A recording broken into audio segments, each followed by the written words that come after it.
Fala, Léo, bom dia! Como é que você tá, meu amigo?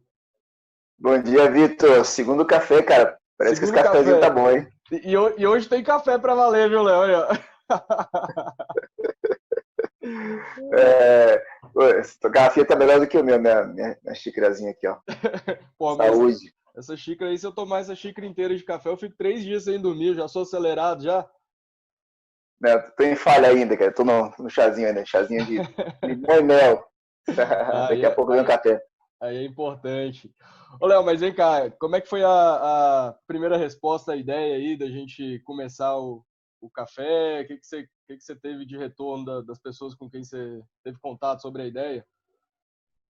Muito bacana. Pessoas fazendo comentários e trazendo algumas sugestões de outros temas para a gente poder estar trazendo também, né?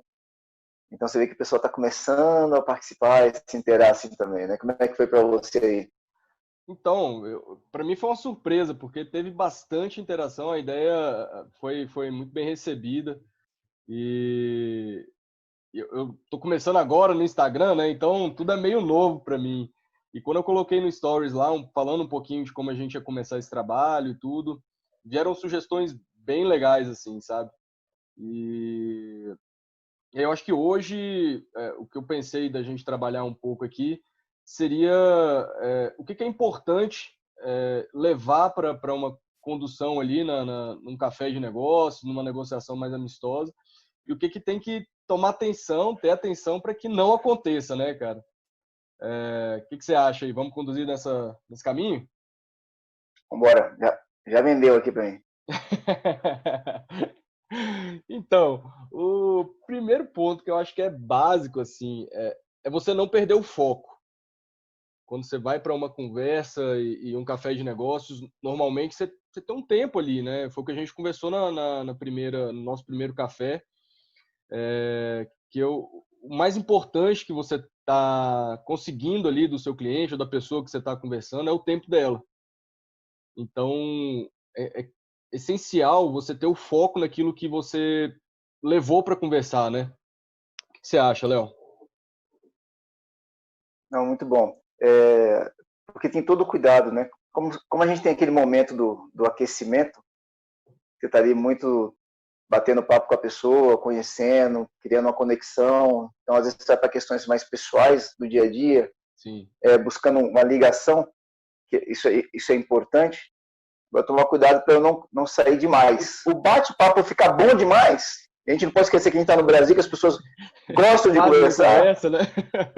Pois é, de repente a conversa fica boa demais e você tem dificuldade de voltar para o processo de venda, que é a atuação ali. Então, às vezes, o papo é gostoso, mas não gera negócio. Não, Porque o cliente gosta também de que seja criada essa conexão, né? exatamente. E quando você começa a fazer. E para muita gente, Vitor, é interessante, a gente está falando do foco, porque tem os dois lados, né? Uhum. Para algumas pessoas, sair do foco é extremamente difícil, porque o cara vai só para vender.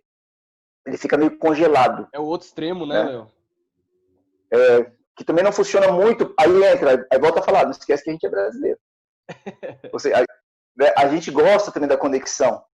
E muitos bons vendedores, eles trazem um argumento seguinte: você quer vender? Primeiro, venda-se a si mesmo. O cara primeiro tem que comprar você, para depois comprar o teu produto. Então eu Exato. preciso encontrar esse equilíbrio. E o meu processo de me auto-vender está muito nessa conexão fora da venda, que é a pescaria que você comentou, que Isso. é, não sei, algo lá no escritório, ou coisa que gira ao redor do negócio da pessoa. Né? Exato. É onde você Sabe cria que nas vendas a gente chama de rapport, né? Que é justamente essa Perfeito. conexão ali com a pessoa que você está em contato, né? Bom, muito bom. Sabe uma dica muito boa, Vitor? É, e que às vezes, isso muitas vezes você está trabalhando ao redor da venda, você não está nela, mas Uhum. cria uma autoridade muito grande para o vendedor.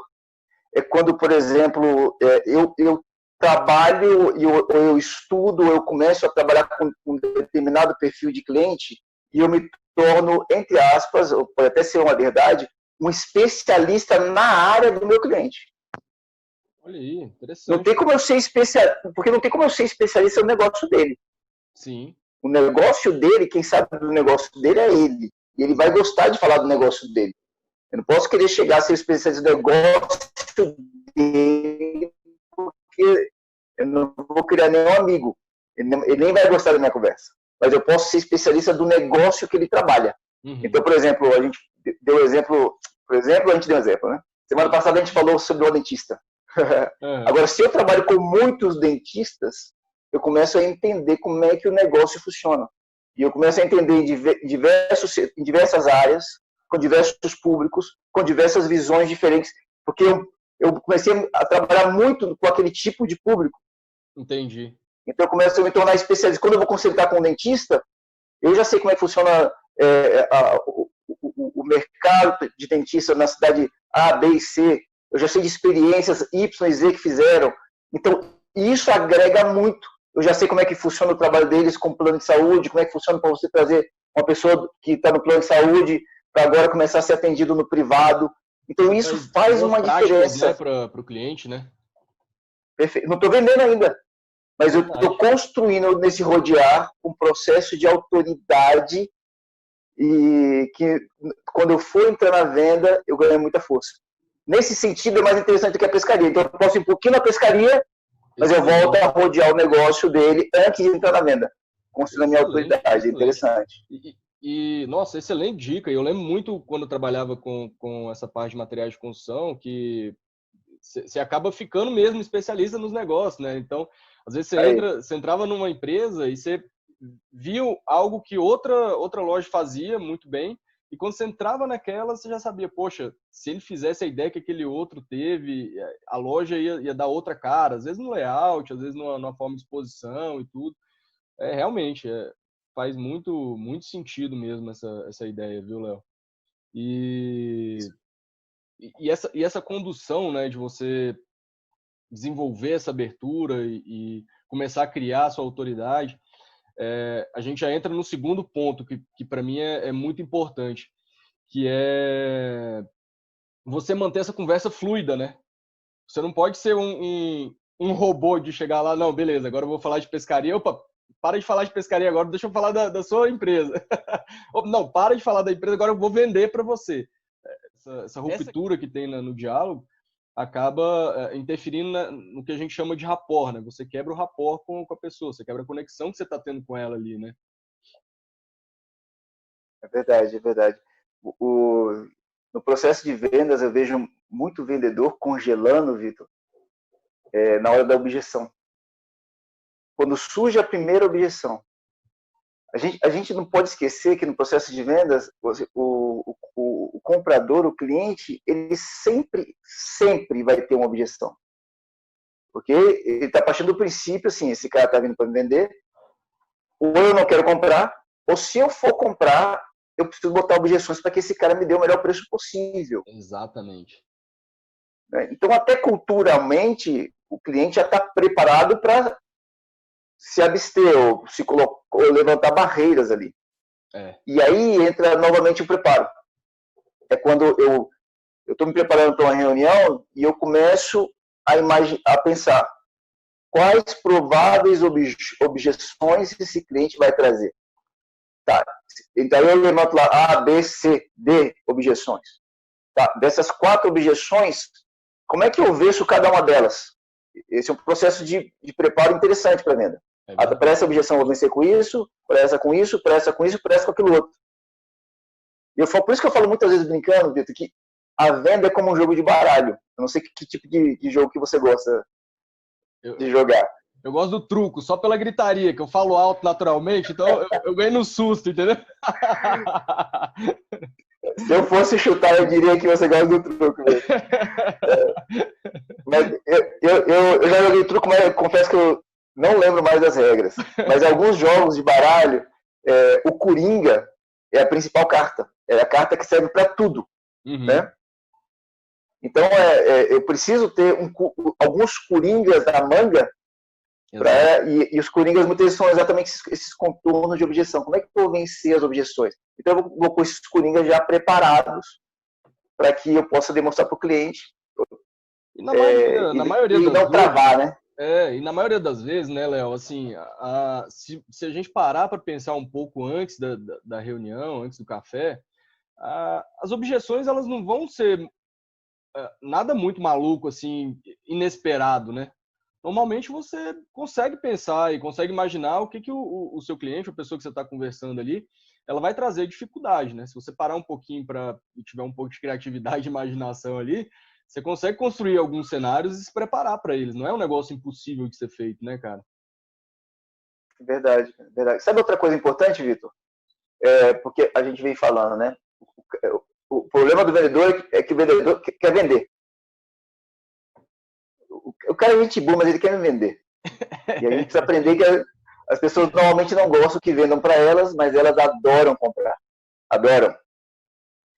Então, uma coisa importante para um vendedor é que ele seja curioso. Verdade. Eu preciso sentar num café de negócios muito curioso. Pergunta sobre o negócio do cara.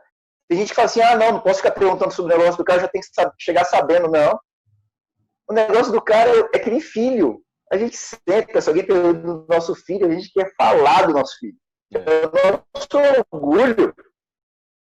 Então ele quer falar do negócio dele. Então você precisa ser curioso, se aprofundar, perguntar, deixar ele falar do negócio. Isso é importante, isso mexe um pouco com o brilho da pessoa, porque aquilo ali normalmente é fruto de muito suor.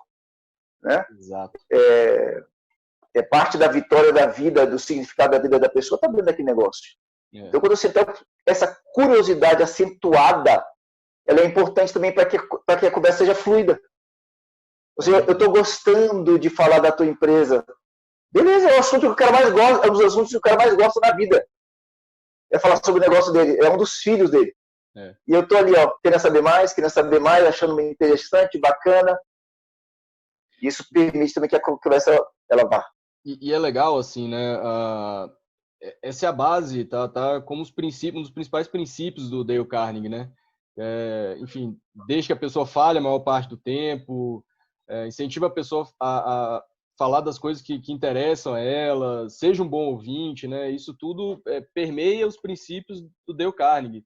Há mais de 100 anos isso faz sentido, né? E às vezes a gente ignora coisas tão básicas, né, Léo? Porque, só relembrando que nós trabalhamos na Dale Carnegie, que é considerada hoje a maior escola de liderança do mundo, uma empresa espetacular com desenvolvimento de líderes. A gente desenvolve equipe de vendas e vários outros trabalhos. Depois a gente pode até marcar um bate-papo só para falar sobre a Dale Carnegie. Acho que vale a pena. Legal, acho válido. Agora, você trouxe um assunto tão importante, Vitor, porque aí está um grande diferencial quando o cara vai amadurecendo o processo de vendas, que é a escutativa. Exatamente, Léo. Cara, o vendedor tem um medo da objeção, do não, e ele começa a falar, aí contorna, às vezes dá volta para falar, todos nós já passamos por isso. E a gente uma falação sem fim. Agora, quer tornar a conversa fluida? Pergunta. Ouve mais do que fala. Todo mundo gosta de falar. Exato. Vamos voltar pela terceira vez. Não esquece que a gente está no Brasil. As pessoas gostam de falar. E quando a pessoa é escutada, Vitor, a gente transmite um sentimento do tipo, você é importante. Exato. O que você está falando é importante. O que você fala é válido. Eu quero te ouvir. É verdade. E o ser humano traz em si uma necessidade muito grande de ser visto. Você vê a força das redes sociais. E falando pela quarta vez, no Brasil, Facebook, por exemplo, um dos lugares mais fortes no mundo é o Brasil. Instagram é a mesma coisa. Tá no nosso DNA, né? E é legal, assim, que você comentou a questão da liderança. E eu sou uma pessoa que eu sou apaixonado pelo comercial, né? E eu vejo venda em tudo que eu faço, cara. Para mim, a gente vive continuamente um processo de venda em diversas esferas, né? E é interessante como isso tudo que a gente está conversando se aplica a um processo de venda, por exemplo, de um líder com a sua equipe. Às vezes você quer implantar um novo processo no seu time, você precisa vender esse processo para o seu time. É um processo de venda. E é muito importante você escutar o seu time. Até para que esse processo ele se estruture de uma forma mais real, ali, mais condizente com o que acontece mesmo, de fato, no campo. E que a sua equipe compre aquilo. Então, isso é um processo de venda no momento que você chega para o seu chefe ali, para o seu líder, que você precisa conversar sobre um aumento. Então, é um processo de venda, você pedir um aumento é um processo de venda, e você precisa ouvir ele, entender qual que é a situação, para que você consiga conduzir a conversa de uma forma mais efetiva, né, mais eficaz. E é muito interessante assim ver como tudo isso se aplica a diversos tipos de café, né? Na venda é essencial. Isso no processo de compra e venda, não fazer isso é um risco que pode ser fatal. Mas isso acontece em diversos outros momentos também, né? Não É só verdade, é exatamente verdade. no processo de compra e venda, né? Se a gente fosse perguntar, né, por que as pessoas falam tanto? Tem um teórico americano, me falhou o nome dele aqui agora, mas ele diz o seguinte: a necessidade de falar e muitas vezes está porque nessa questão de querer ser visto, existe em nós o desejo de influenciar, é natural do ser humano. Sim. E nós, pelo nosso instinto, a gente acredita que quanto mais a gente fala, mais a gente influencia. E esse teórico ele diz algo muito interessante. Ele fala assim: normalmente, quando você está falando, o outro não está necessariamente tendo uma escutativa. Ele está até te ouvindo, mas não necessariamente tendo uma escutativa. Normalmente, ele já está preparando aquilo que ele vai te responder. É verdade. Aí ele fala assim: mas quando você se disponibiliza em ouvir primeiro, e consciente ou inconsciente, a pessoa depois começa a olhar para você e fala assim: poxa, o Vitor me conhece, o Vitor sabe minha história, o Vitor já ouviu algumas coisas, o Vitor ele se importa comigo porque ele me ouve. Nesse momento que tem a virada, porque a pessoa investiu tempo ouvindo primeiro, na hora que a pessoa senta, a tendência dela é o seguinte: olha, fulano me ouviu, ele me conhece, ele sabe quem eu sou, eu posso ouvi-lo, ele é confiável. Então ele diz o seguinte, que o processo da influência é muito mais forte através da escuta do que para falar. Isso quando a pessoa não abre uma segunda tela ali, né? Que ela tá te ouvindo e ao mesmo tempo ela tá pensando no horário que ela tem que buscar as crianças, no que ela vai, onde é que ela vai almoçar, como é que vai ser, o que tem que fazer à noite quando chegar em casa e tal. É um desafio, né? Por isso que é tão importante que a pessoa fale também, que ela participe, né, Léo? E é engraçado porque tem algumas pessoas com perfil mais introspectivo que às vezes falam para mim assim: ah, não, Léo, eu não tenho perfil para vendas, eu sou mais introspectivo. E eu até falo para essas pessoas assim: eu, para vendas, se for o cara da feira, tem que falar para caramba. Se for o cara que vai vender no varejo de shopping, talvez ele precise falar um pouco mais, ter um molejo e tudo mais. Agora, quando a gente fala de altos valores, uma venda mais consultiva, sabe, trabalhar com executivos, às vezes você ser um pouco mais introspectivo, falar menos, é muito mais importante. E quanto menos eu falo, menos eu transmito uma sensação para o cliente de esse cara só quer me vender. Só quer me vender. Está tentando me convencer. O papel do vendedor não é convencer. Exato. Eu estou tentando me convencer. É diferente, né? Eu não posso convencer pelo muito falar. Então, chegar juntos numa conclusão de que aquilo é bom para o negócio da pessoa. É diferente, né, Vitão? Não, sem dúvida. E aí, tendo todo esse processo, tudo vai por água abaixo, que a gente já entrando aí no terceiro ponto, né? Tudo vai por água abaixo se você não sai dessa conversa com alguma ação, né? Então, muitas vezes você tem o cuidado ali de ter uma conversa fluida, de você manter o seu foco, e no final você fecha a conversa, você termina ali o café, e aí você pensa, caramba, e agora? Qual que é o próximo? O que eu vou fazer, né? Qual que é o meu próximo passo agora nesse momento? Cara, se chegou nesse pensamento, você já errou. O negócio já foi por água abaixo já. Porque é muito importante que você defina os próximos passos e alinhe isso com a pessoa que você está conversando. Então, se é um cliente, caramba, vamos fazer o seguinte, então eu te passo uma proposta e na quinta-feira eu te ligo, pode ser? E você alinha isso com ele. Às vezes é a sua equipe, pessoal, então qual que é o próximo passo para a gente definir como a gente vai colocar isso em prática? E construir isso durante a conversa, né, Léo? Perfeito. É bem a visão que você tem batido muito nessa tecla no café passado também, Vitor, da construir a base da pirâmide que a gente fala no Dale Carnegie, que é primeiro construir o relacionamento, para depois ir para o processo de influência, né? Eu tenho que gostar disso. Isso. O vendedor tem que gostar do processo do relacionamento, de construir essa base da pirâmide. Então, até quando eu vou para sequenciar, é porque eu estou gostando daquilo ali. E, normalmente, quem aprende a gostar disso, até depois que acontece a venda, ele vai para o pós-venda, depois ele vai para a nova venda, porque ele gostou do relacionamento. Exato. E está investindo no relacionamento para ter um cliente a longo prazo. Aí, esse é o momento que te diferencia, né? Do vendedor de balcão para você realmente ser um consultor de vendas. Tem gente que usa o nome consultor porque fica bonito, mas existe uma diferença muito grande, né? Você ser um simples vendedor ou um entregador de pedidos e você ser um consultor de vendas.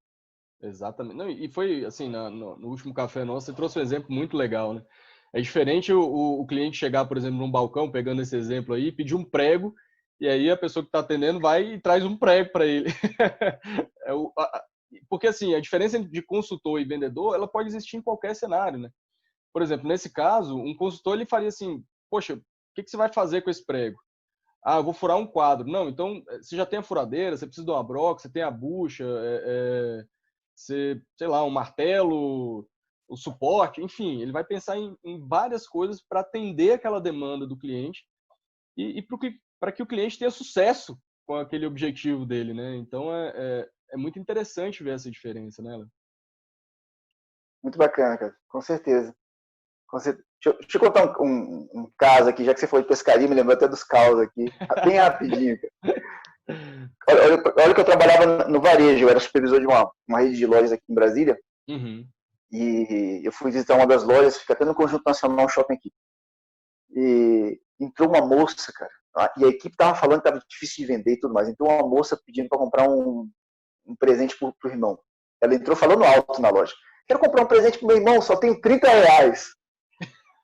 E então, à época, uma camiseta lá que seria o que daria mais barato, custava R$33, R$34. E a gente estava conversando, um dos vendedores foi o vendedor da Deis, né? Foi atender. E aí eu olhei para o rosto dela, porque você tem que conhecer muito bem o teu produto também, né? Eu já sabia que tinha um óculos que ia ficar bom no rosto dela pelo formato. Aí eu fui até a vitrine de óculos, nem um óculos custava menos do que 150. Nossa! Ela falou que só tinha 30, né? Eu peguei um óculos, peguei um espelho de óculos que é pequenininho, levei para ela e disse, você pode vestir aqui para mim? Aí eu perguntei o nome dela, me apresentei, a gente começou a bater um papo, eu falei, você gostou? Ela falou, gostei. Aí começou um bate-papo, e aí eu mergulhei num processo de consultoria, eu tô falando de moda. E aí a gente começou a ver várias coisas bacanas para ela e tudo mais. Essa moça, Vitão, saiu de lá com mais de R$300 em compra. Nossa, cara. E saiu feliz, né? Ela saiu agradecendo, falando alto como entrou, sorrindo, dando tchau, obrigado, meu, obrigado fulano, obrigado ciclano. Feliz da vida, cara. Por quê? Porque ela veio para comprar cheio de objeções, como esses caras vão querer me empurrar. E a gente foi para um processo de consultoria. Eu não fui empurrar nada. Eu construí com ela um processo de compras, mas porque a base foi sendo construída aos poucos. Nossa, Léo, e é legal a gente fechar com esse exemplo que você trouxe, porque ele abrange as 3 etapas que a gente falou aqui, né? Você teve o foco durante a sua conversa, você manteve a conversa fluida, né? Você não fez aquela coisa, tô empurrando alguma coisa, né? Você conseguiu manter a fluidez ali e você colocou a sua ação. Então, você definiu uma ação com ela e que foi dela concluir, de fato, a compra no perfil de compra que é o varejo. Você conseguiu definir qual era a ação a ser executada. E o que eu acho mais incrível é quando a pessoa sai feliz, quando ela se sente bem-sucedida com aquele contato que teve contigo. Cara, eu até arrepio de falar isso, porque a gente tem uma responsabilidade muito grande, né? Eu sempre penso o seguinte, a pessoa que está conversando comigo, independente se é um processo de venda, se é na padaria, se é com o cliente, se é com a equipe, se a pessoa está conversando comigo, eu tenho como responsabilidade que ela saia melhor do que quando ela chegou. Isso é uma crença minha, sabe? Eu acho que é um ciclo positivo que a gente começa a criar. Então, até para a gente não estender muito tempo aqui, eu acho que esse exemplo fechou com chave de ouro, a gente trabalhando os 3 pontos, né? que é manter o foco durante a conversa, manter a conversa fluida e definir ações dessa conversa, desse bate-papo. Muito legal, Léo, muito bacana. E aproveitando a questão do fechamento aí, tem algum ponto interessante que você queira colocar aqui para a gente encerrar o café de hoje? Só queria abrir novamente, né? Mandem as suas sugestões. O que você quer saber sobre o processo de vendas? O que é importante para você? Se você puder, às vezes, mandar situações, né? Por exemplo, lá no Instagram, você pode mandar uma mensagem por áudio, você pode mandar também uma situação pela qual você passou, como é que nós faríamos. Então, traz isso para que possa ficar mais rico, a gente possa estar suprindo aquilo que é a tua necessidade. Nosso objetivo é esse, né, Vitão? Exatamente. Poxa, muito bacana. E isso foi o que eu achei mais legal desse primeiro, né? Que surgem as ideias e os pontos que muitas vezes é comum a várias pessoas, né, Léo? Então a gente consegue trazer a nossa experiência, trazer um pouquinho do que a gente vive, do que a gente já aprendeu e compartilhar isso, né? Eu acho isso fantástico. Muito bacana. Muito bom. Hoje a gente vai cantar, Vitor e Léo? Ó, a gente tem que escolher uma música um dia para cantar no final, né, Léo? O risco é só da gente perder a audiência do negócio. Vai fazer tipo karaokê, não, tem que fazer tipo dublagem, né? Aquelas dublagens que. Não, massa, Léo. Então, obrigado, meu irmão. Bom, obrigado por esse tempo nosso aqui, a nossa troca sempre muito enriquecedora. Obrigado pelas dicas, pela troca de experiência. Muito bom. Eu agradeço, meu. Vamos pro próximo agora, né, Léo? Vamos embora. Ótima semana. Cara, valeu.